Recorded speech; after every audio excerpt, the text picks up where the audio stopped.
आपका आज वीडियो में स्वागत और आज है। वीडियो में लेकर आए हैं, उसका टाइटल है what is Delhi NCR, why is it needed. तो चलिए देख लेते हैं वीडियो लिखने से पहले। इस वीडियो के चैनल का ओरिजिनल लिंक आपको हमारी वीडियो के डिस्क्रिप्शन में मिल जाएगा। सब्सक्राइब करें, लाइक करें, शेयर करें, फॉलो करें इनके चैनल को।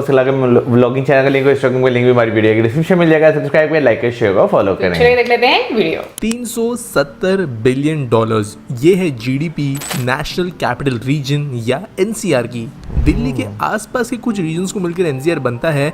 इस बात के बारे में ज़्यादातर लोग जानते हैं, लेकिन ये कैसे बनी, एक्चुअल में एनसीआर में क्या है और मेनली ये क्यों बनना ज़रूरी था, इसके बारे में आज हम जानेंगे।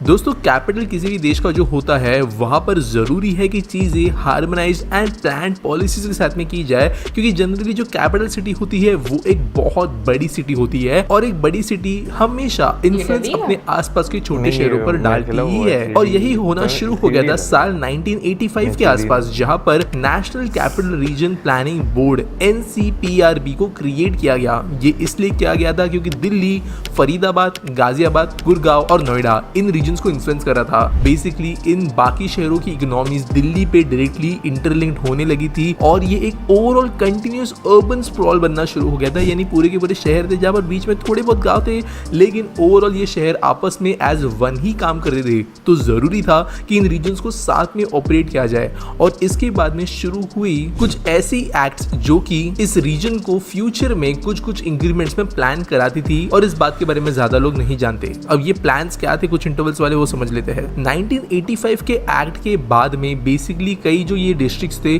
उनमें से छोटे शहरों के अंदर भी डायरेक्टली दिल्ली के थ्रू या सेंटर के थ्रू प्लानिंग होने लगी और इसके बाद में 1962 का master plan of Delhi develop हुआ, जहां पर नेशनल कैपिटल टेरिटरी के आसपास के जो रिंग टाउन्स थे गाजियाबाद, फरीदाबाद, बालबगढ़, गुड़गांव, बहादुरगढ़ और लोनी, इनके अंदर जो 2.1 मिलियन पीपल रहते थे इनको मिलकर डीएमए कंसिडर किया गया, या बेसिकली जो दिल्ली म्युनिसिपल एरिया के नाम से पहले चीज जाती थी इसको एक्सपांड कर दिया गया। और इसकी वजह से कई जो आप कह सकते हो रोड प्रोजेक्ट्स है, ब्रिजेस है, जो भी कनेक्टिविटी है, ट्रांसपोर्ट मीडियम है पब्लिक के लिए, उन चीजों को इन शहरों के लोगों को भी फायदा दिलाने की शुरुआत की गई। और ऐसे जो प्लान है वो धीरे धीरे हर कुछ साल के इंप्लीमेंट बनते गए। 1962 के बाद में 1997 का प्लान बना, जहां पर गौतम बुद्ध नगर क्रिएट किया गया था और 1997 में ही भगपत डिस्ट्रिक्ट को भी क्रिएट किया गया मेरठ डिस्ट्रिक्ट के अंदर। इसके बाद में 2001 और 2021 के प्लान्स भी बने, जहां पर कुछ रीजन्स को इंक्लूड किया जाने लगा, जैसे कि 2015 के अंदर 2021 प्लान के हिसाब से जिंद, पानीपत, करनाल को भी इंक्लूड किया गया हरियाणा स्टेट में से, मुजफ्फरनगर इंक्लूड किया गया उत्तर प्रदेश में से, शामिल डिस्ट्रिक्ट उत्तर प्रदेश जो है वो एनसीआर में जुड़ा 2017 में। और आज की बात करें तो 24 डिस्ट्रिक्ट है एनसीआर के अंदर, जहां पर दिल्ली के 11 डिस्ट्रिक्ट हम नहीं गिन रहे हैं। करेंटली अगर बात करें ऐसी प्लान की तो 2021 के प्लान के बाद में 2041 का ड्राफ्ट रीजनल प्लान बनाया गया है, जो कि 100 मीटर की रेडियस में बनाया गया है दिल्ली से, और कई प्रोजेक्ट इसके अंतर्गत चलाए जा रहे हैं। अब इसका फायदा क्या होता है, जैसे मैंने स्टार्टिंग में कहा कि ये जो शहर है आसपास के, इनकी इकोनॉमीज दिल्ली से इंटरलिंक्ड है, इसलिए जरूरी है कि जो फैसिलिटीज इन शहरों के अंदर मिल रही है, जो रूल्स एंड पॉलिसीज है, वो मेनली एक साथ ही एक सिंक में चले। मेनली यहाँ पर मैं बात कर रहा हूँ लैंड यूज की, मैं बात कर रहा हूँ रोड इंफ्रा की, मैं बात कर रहा हूँ यहाँ पर पॉपुलेशन को किस तरीके से चीजों के अंदर परमिशन और हैंडलिंग मिलती है, वो बेसिकली म्युनिसिपल गवर्नेंस। अगर कोई बड़ा प्रोजेक्ट बनता है 3-4 शहरों में से लगता हुआ, जैसे दिल्ली के अंदर मेट्रो की जरूरत थी, वो मल्टीपल डिस्ट्रिक्ट्स में से गुजर सकती है, तो यहाँ पर जो जमीन एक्विजिशन होगा, यहाँ पर अगर प्रॉपर्टीज बनती है आसपास में तो उनका रजिस्ट्रेशन किस लेवल पे होगा, कितने टैक्स लगेगा, क्या होगी स्टैंप ड्यूटी, इन चीजों के बारे में यूनिफाइड डिसीजन होता है एनसीआर रीजन के अंदर, जिसकी वजह से अलग अलग दिक्कतें नहीं आती है कंपनीज को भी और यहाँ पर रहने वाले लोगों को भी। आज अगर बात करें दिल्ली के बड़े प्रोजेक्ट्स की, चाहे वो दिल्ली की पूरी मेट्रो नेटवर्क हो, अभी बन रही RRTS नेटवर्क हो, दिल्ली में बने हुए कई सारे इंपॉर्टेंट रोड्स, फ्लाईओवर्स एंड ऐसे प्रोजेक्ट्स हो जो कि आपस में पास करते हैं रीजन्स में से, भी पॉसिबल नहीं होते अगर एनसीआर नहीं होता तो। और प्रोबेबली एनसीआर जो है वो और धीरे धीरे एक्सपांड होता ही रहेगा। अगर आज बात करें एनसीआर की तो टोटल 4 स्टेट शामिल है, जहां पर दिल्ली को भी अगर हम स्टेट कंसिडर कर ले तो दिल्ली के अंदर ही इसके 11 डिविजन्स है, हरियाणा के अंदर इसके 14 डिविजन्स है, राजस्थान में 2 डिविजन्स है और उत्तर प्रदेश में 8 डिविजन्स है। जब ये एनसीआर डेवलप किया गया था उस समय पर ही कुछ नए प्लान टाउनशिप्स बने बने, अगर हम आज का गुड़गांव देखें या फिर नोएडा की बात करें या नोएडा के अंतर्गत ही उखला की हम बात करें, तो यहाँ पर ये चीज़ें एनसीआर होने के वजह से ही बन पाई। और आज जो इतनी मोर देन $300 बिलियन की जीडीपी है दिल्ली की, वो एनसीआर फॉर्मेशन की वजह से हो पाई, उसके बिना वो नहीं हो पाती। वैसे दोस्तों कुछ रिडक्शंस भी प्लान किए गए थे एनसीआर के अंदर। 2041 का जो रीजनल ड्राफ्ट था वहाँ पर कुछ फोर्स्ड रीजन जो आ रहे थे एनसीआर के अंदर उनको कम करने की बात की थी, जहाँ पर हरियाणा गवर्नमेंट ने रिक्वेस्ट की थी कि उनके यहाँ के कुछ रीजन्स को कम किया जाए। वैसे दोस्तों देश के जितने बड़े शहर है उनके ऐसे कुछ ना कुछ रीजन्स है। मुंबई के पास मेट्रोपॉलिटन रीजन है अपना, जिसको मुंबई मेट्रोपॉलिटन रीजन कहते हैं, और उसके ऊपर मैं फ्यूचर में वीडियो बनाऊंगा।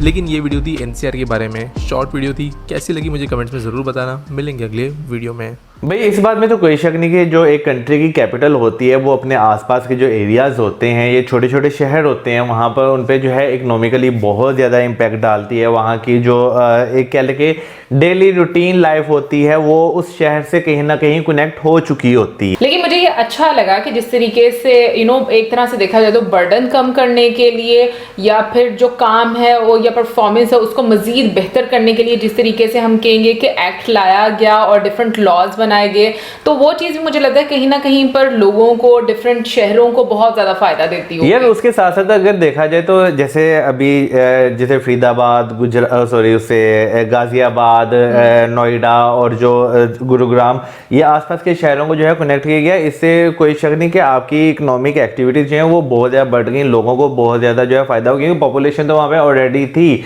तो उनको जो है आपने कनेक्ट किया by road, by rail, by metro. अभी जैसे रीजनल अब जो है ट्रेन्स बन रही हैं, तो कहीं ना कहीं वो जो है आपकी इकोनॉमिक एक्टिविटीज़ को जो है वो बहुत ज़्यादा बेनिफिट जो है वो पहुँचा भी रही हैं और इन फ्यूचर भी पहुँचाएंगी। क्योंकि अगर देखा जाए तो दिल्ली की अगर एक जो हम गूगल मैप पे देखते हैं तो एक लिमिटेड सी स्पेस है, तो उसके आसपास की जो स्टेट्स हैं उनके जो है डिस्ट्रिक्ट्स जो हैं उन्हें जो है यानी कि एक तरह का यानी कि आप कह लें कि मिलकर काम करना, ठीक है ना, इस तरह का जो है वो कुछ बन चुका है। अभी जैसे हम लाहौर की बात करें, यहाँ पर आपको इन शॉर्ट टर्म मैं बताता हूँ कि लाहौर है, जैसे दूसरे शहरों से लोग यहाँ पर आते हैं, यहाँ से चीज़ें खरीदते हैं, अपने शहरों में वापस जाते हैं, तो बेसिकली लाहौर को भी उसका बहुत ज़्यादा बेनिफिट है। बिल्कुल। लेकिन अभी जैसे गुरुग्राम और नोएडा की हम बात करते हैं तो देखा जाए तो ये तो एक एक्सपैंड किया गया ना, एक प्लान्ड सिटी बनाई गई, तो मुझे लगता है कि वो तो चलो उसको एक कनेक्ट किया गया एनसीआर से, जहां तक मैं समझ पा रही हूँ कि लाइक इससे कि कैपिटल में ज्यादा बर्डन पड़े, आप एक ऐसा बोर्ड बना दो जो कि इन सबको हैंडल करे, ऐसा ही है यार। बेसिकली आप कह लेंगे हाँ इसी तरह ही आप कह सकते, वैसे ये बेसिकली आप ज्यादा सही तरह बता सकते हैं, लेकिन जो हमें समय लगी उसके मुताबिक यही है कि जो आसपास के एरिया बजाय इसके कि हर चीज वहां पर हो, जो आसपास इकोनॉमिक एक्टिविटीज चल रही हैं उन एरियाज में ज्यादा से ज्यादा एक्सपेंड कर दी जाए। इकोनॉमिक एक्टिविटीज के अलावा भी जो इंफ्रास्ट्रक्चर है या इन्वेस्टमेंट है, जैसे उन्होंने बीच में बात भी की कि जो नए प्रोजेक्ट्स हैं जो डिफरेंट सिटीज में जो होंगे, वो उसके लिए ये नहीं होगा कि एक जगह से मतलब एक शहर के लिए डिफरेंट है रूल्स तो दूसरे के लिए डिफरेंट हो जाएंगे या तीसरे के लिए डिफरेंट हो जाएंगे, क्योंकि वो एक सिस्टम बना होगा, तो उसकी वजह से वो सारा बहुत इजीली हम कहेंगे कि एग्जीक्यूट हो सकती हैं सारी चीजें। तो ये वो सब चीजें हैं जो मुझे समझ में आया, और अगर ऐसा ही है तो मुझे लगता है कि वाकई में बहुत बेहतर है, क्योंकि इससे परफॉर्मेंस जो है वो काफी ज्यादा आपकी बेहतर होना शुरू हो जाती है। क्योंकि जैसे उन्होंने वीडियो में बताया भी कि 1985 में क्या होना शुरू हो गया था कि जो इसके इर्द गिर्द के शहर थे, जो बड़े शहर थे, उनका एक जो असर है, मतलब क्योंकि वो कनेक्टेड थे दिल्ली से, तो उनका एक असर जो है वो नजर आना शुरू हो गया था। फिर उसके बाद जो जितने डिस्ट्रिक्ट हैं उनके आगे से बहुत सारे जो शहर हैं उनके लिए ये सारी चीजें जो है वो बनाई गई। अच्छा, एक चीज मैं पूछना चाहूंगी, एक तो दिल्ली ठीक है ना बोलते हैं, एक न्यू दिल्ली बोलते हैं, न्यू दिल्ली अलग है, दिल्ली अलग है, एग्जैक्टली, और एनसीआर, ये तीनों अलग अलग हैं, तो कैपिटल किसको हम बोलते हैं? न्यू दिल्ली। न्यू दिल्ली को। अच्छा, बस मैं यही पूछना चाह रही थी कि जो कैपिटल है ना, क्योंकि मैं कंफ्यूज थोड़ी रहती हूँ, दिल्ली, न्यू दिल्ली, और एनसीआर भी तो बोला जाता है ना ऐसे, वो दिल्ली एनसीआर यानी कि पूरा मैं जब काउंट किया जाता है तो इसी तरह बोला जाता है। हाँ, तो मैं इससे कंफ्यूज हो रही थी कि किस किस को मतलब कैपिटल एक्चुअली में कौन सा एरिया होता है। सो गाइज, आप जरूर बताइएगा अगर हमें सही समझ आई है, और अगर नहीं आई तो कमेंट सेक्शन में बता देना, और क्या लगता है आपको कि इसके क्या और ज्यादा बेनिफिट्स जो है वो लोगों को एक मतलब आम लोगों को होते होंगे। और इसी के साथ हमारे video like, subscribe, share, good bye.